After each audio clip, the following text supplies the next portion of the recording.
6 గ్యారంటీలు అని చెప్పి మరి ఆ గ్యారంటీలన్నింటినీ పొందబెడతారని చెప్పి పాపం ఆయన కూడా పెద్ద మనిషి ఇంత నీచమైన రాజకీయం ఉంటుందని చెప్పి ఆయన కూడా ఊహించలేదు. అందుకే రాజ్యాంగంలో రీకాల్ వ్యవస్థ పెట్టలేదు. కొన్ని దేశాల్లో ఉంది. రీకాల్ అంటే ఏంటి? ఇచ్చిన మాట కనుక నిలబెట్టుకోకపోతే తిరిగి అధికారం లాక్కునే అధికారం ప్రజలకే ఇచ్చేదే రీకాల్. అది పాపం రాజ్యాంగ నిర్మాత అంబేద్కర్ గారు కూడా ఇట్లాంటి దుర్మార్గులు ఉంటారని ఊహించలేదు కాబట్టి పెట్టలేదు. కాబట్టి మనకు మరొక 3 ఏళ్లు ఎదురు చూడక తప్పదు. ప్రజలకు కూడా మరొక 3 ఏళ్లు మరి ఒక్క తప్పు ఓటు వేసినందుకు 5 ఏళ్లు శిక్ష పడుతుంది అనేది అర్థం కావడానికి కూడా మరి ఈరోజు వారికి కూడా సమయం ఆసన్నమైంది. కానీ ఒక రకంగా మంచిదే. ఎందుకంటే ఎప్పుడైనా సరే జీవితంలో నార్మల్ గా ప్రతిరోజు అన్ని సవ్యంగా సాగుతుంటే జీవితం విలువ అర్థం కాదు. ఎప్పుడు కూడా మనకి మన చుట్టూ ఉండే మనుషుల విలువ తెలవాలన్నా లేదా ఒక నాయకుడు విలువ తెలవాలన్నా ఇంకోవైపు ఒక ప్రతినాయకుడు ఉంటే దాని విలువ అర్థమవుతుంది. ఈరోజు అదే జరుగుతూ ఉంది తెలంగాణలో. ఎందుకంటే గుర్రం విలువ తెలవాలంటే అప్పుడప్పుడు గాడిదని కూడా చూడాలి కదా. ఇవాళ అందుకే కాంగ్రెస్ అనే గాడిద ఇవాళ తెలంగాణలో సృష్టిస్తున్న అరాచకం చూసి మరి రైతులు గుండెలు బాదుకుంటా ఉన్నారు. చూస్తున్నారు మీరు.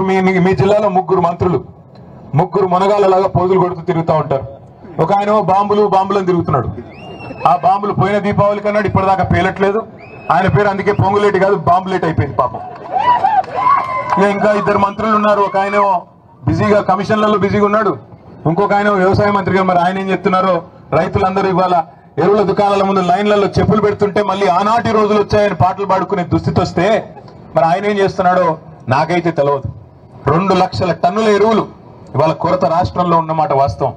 ఎరువుల దుకాణాల ముందు చెప్పులు ఆధార్ కార్డులు పెట్టి మళ్ళీ ఆనాటి రోజులు వచ్చినాయి, నికృష్టమైన రోజులు కాంగ్రెస్ పాలనలో అని వాళ్ళ రైతులు వాపోతున్న రోజులు ఖమ్మం జిల్లాలో కాదు రాష్ట్రం అంతటా కనబడుతున్న మాట వాస్తవం. అందుకే నేను అనేది మనం ఓటేసేటప్పుడు ఆలోచించుకుని ఓటేస్తే తప్పకుండా మనకి సరైన నాయకత్వం ఉంటే లాభం జరుగుతుంది తప్ప ఎవరిని పడితే వాళ్ళని గెలిపిస్తాం, వాళ్ళు ఆ రోజు చెప్పిన మాటలని మోసపోతామంటే తర్వాత బాధపడడం తప్ప ఇంకోటి ఉండదు. వాస్తవానికి ఇవాళ మనకు ఒక మంచి అవకాశం ఉంది. సరే శాసనసభకి ఎన్నికలు 3 ఏళ్ళు ఉండొచ్చు కాక, కానీ వేదిక మీద కూర్చున్న వాళ్ళందరం కూడా మేము మీకు మాటిస్తా ఉన్నాం. రేపు రాబోయే రోజుల్లో రాబోయే ఆగస్టు లేదా సెప్టెంబర్ మాసంలోనే స్థానిక సంస్థల ఎన్నికలు జరుగుతూ ఉన్నాయని చెప్పి మరి వార్తలు వస్తూ ఉన్నాయి. మీ అందరికీ ఇక్కడికి వచ్చిన మా సోదరులందరికీ మీకు మాటిచ్చేది ఒకటే, మీరు మా కోసం శాసనసభ ఎన్నికల్లో పార్లమెంట్ ఎన్నికల్లో ఈ వేదిక మీద కూర్చున్న వాళ్ళ కోసం మీరు కష్టపడ్డారు. ఇప్పుడు మా వంతు మేము మీకోసం కష్టపడతాం. ఎంపీటీసీలుగా జెడ్పీటీసీలుగా అదేవిధంగా కౌన్సిలర్లుగా కార్పొరేటర్లుగా పోటీ చేయాలనుకునే సోదరులకి నేను చేసే విజ్ఞప్తి ఒకటే, దయచేసి నడుం బిగించండి. ప్రభుత్వం మీద ఇప్పటికే ప్రజలకి వాంతికి వచ్చినంత కోపం ఉంది, అంత ఇబ్బందిగా ఉంది.